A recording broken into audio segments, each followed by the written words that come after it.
ഒരു വലിയൊരു ഓൾജിബ്രയുടെ ക്വസ്റ്റൻ ആണ് ചോദിച്ചിരിക്കുന്നത്. പക്ഷേ വളരെ എളുപ്പമുള്ള ക്വസ്റ്റൻ ആണ്. ആക്ച്വലി ഇതേപോലത്തെ ക്വസ്റ്റൻ കണ്ടു കഴിഞ്ഞാൽ ഒരുപാട് പേരും സ്കിപ്പ് ചെയ്യാറുണ്ട്. പക്ഷേ ഈ ഒരു ക്വസ്റ്റൻസ് ആക്ച്വലി വളരെ ഈസി ആണെന്നുള്ളത് അറിഞ്ഞിരിക്കാം. നമുക്കിവിടെ എക്സിന്റെ വാല്യൂ തന്നിട്ടുണ്ട്. നമുക്കിവിടെ എക്സ് സ്ക്വയർ പ്ലസ് 1/x സ്ക്വയറിന്റെ വാല്യൂ ആണ് ചോദിക്കുന്നത്. അപ്പോൾ X square plus 1/x square എങ്ങനെ കണ്ടുപിടിക്കാം? അപ്പോൾ എപ്പോഴെങ്കിലും നമുക്ക് എക്സ് പ്ലസ് 1/x കണ്ടുപിടിച്ചാൽ അല്ലെങ്കിൽ എക്സ് പ്ലസ് 1/x എന്ന് വല്ലതും തന്നിട്ടുണ്ടെങ്കിൽ X square plus 1/x square വളരെ പെട്ടെന്ന് കണ്ടുപിടിക്കാനുള്ള ഫോർമുല എന്ന് പറയുന്നത് അല്ലെങ്കിൽ ഷോർട്ട് കട്ട് എന്ന് പറയുന്നത് ആ തന്നേക്കുന്ന എയുടെ സ്ക്വയർ എടുക്കുക, എന്നിട്ട് അതിൽ നിന്ന് 2 കുറച്ചാൽ മാത്രം മതി.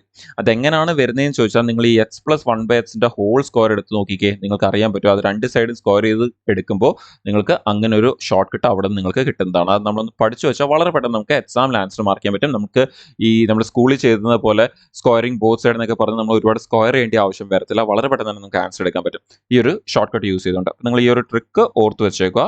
എക്സാംസിൽ നിങ്ങൾക്ക് വളരെയധികം യൂസ്ഫുൾ ആയിരിക്കും. വളരെയധികം ചോദിക്കുന്ന ഒരു കൺസെപ്റ്റ് ആണത്. അപ്പോൾ അങ്ങനെയാണെങ്കിൽ നമുക്ക് എന്ത് വേണം? എക്സ് പ്ലസ് 1/x വേണം. സോ എക്സ് തന്നിട്ടുണ്ട്. ഇനി ഇതിന്റെ കൂടെ 1/x എടുക്കാന്ന് പറഞ്ഞാൽ അതിന്റെ ഇൻവേഴ്സ് എടുത്താൽ പോരെ? അങ്ങനെയാണെങ്കിൽ നമ്മുടെ √5 - 2 by √5 plus 2 ആൻഡ് 1/x എന്ന് പറയുമ്പോൾ അതിന്റെ തന്നെ ഇൻവേഴ്സ്, അതിന്റെ ഇൻവേഴ്സ് എന്ന് പറയുമ്പോൾ √5 plus 2 by √5 - 2 എന്ന് വരും. ഇനി നമുക്ക് ഇതിനൊന്ന് ക്രോസ് ചെയ്യാം. ഇതിനൊന്ന് ക്രോസ് ചെയ്താൽ √5 - 2 into √5 - 2 നമുക്കവിടെ √5 - 2 the whole square എന്ന് വരും.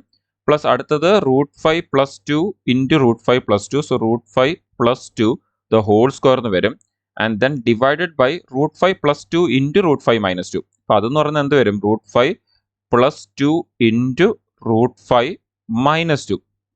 ഇവിടെ മേളിൽ നോക്കിക്കേ, a minus b the whole square plus a plus b the whole square ആണ് അവിടെ വന്നേക്കുന്നത്. അപ്പം നിങ്ങൾ ഇതും അറിഞ്ഞിരിക്കുക, a plus b the whole square plus a minus b the whole square എന്ന് പറയുന്നത് 2 into a square plus b square ആണ്. നിങ്ങൾ അവിടെ a plus b the whole squareും a minus b the whole square use ചെയ്തുകൊണ്ട് നിങ്ങൾ അതൊന്ന് open ചെയ്താൽ നിങ്ങൾക്ക് ഫൈനലി ഈ ഫോർമുല ആയിരിക്കും അവിടെ നിന്ന് കിട്ടുന്നത്. അപ്പോൾ ഇതും നിങ്ങൾ നോക്കി വെച്ചേക്കുക, വളരെ യൂസ്ഫുൾ ആയിരിക്കും. അപ്പോൾ ഇത് അറിയാവുന്ന ഒരാൾക്ക് അത് സെപ്പറേറ്റ് സ്ക്വയർ ചെയ്യേണ്ടി വരത്തില്ല, അവർക്ക് വളരെ പെട്ടെന്ന് എടുക്കാൻ പറ്റും. നിങ്ങൾ കാണിച്ചു തരാം. 2 into a square എന്ന് പറയുമ്പോൾ √5യുടെ സ്ക്വയർ എത്ര വരും? 5 എന്ന് വരും. ആൻഡ് 2യുടെ സ്ക്വയർ എത്ര വരും? 4 എന്ന് വരും. നോക്കിയേ, വളരെ പെട്ടെന്ന് കഴിഞ്ഞില്ല അത്. അല്ലെങ്കിൽ നമ്മൾ എന്ത് ചെയ്യേണ്ടി വന്നു തന്നെ a minus b the whole squareും a plus b the whole square ഒക്കെ യൂസ് ചെയ്ത് അത് ഫുൾ ഓപ്പൺ ചെയ്ത് എഴുതി കട്ട് ചെയ്ത് പ്ലസ് ചെയ്ത് എടുക്കേണ്ടി വരും. വളരെയധികം സമയം എടുക്കും.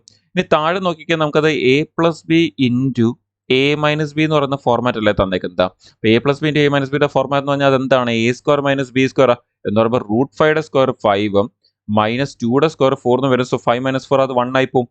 സോ മുകളിൽ നോക്കിക്കഴിഞ്ഞാൽ 2 into 5 plus 4 നമുക്കത് എത്രയെന്ന് കിട്ടും?